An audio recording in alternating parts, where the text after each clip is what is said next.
100 pieces na ballpen and 100 pieces na refill for only 262 pesos?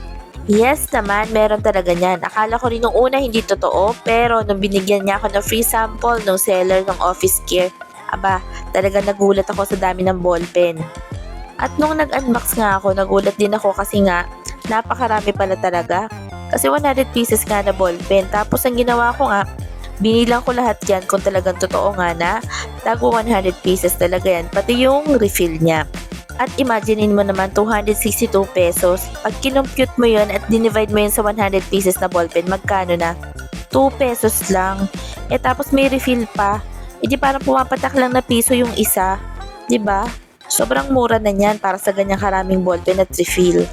Sabi ko nga, tamang-tama ngayong pasukan kasi nga dalawa yung anak ko na gumagamit ng ballpen.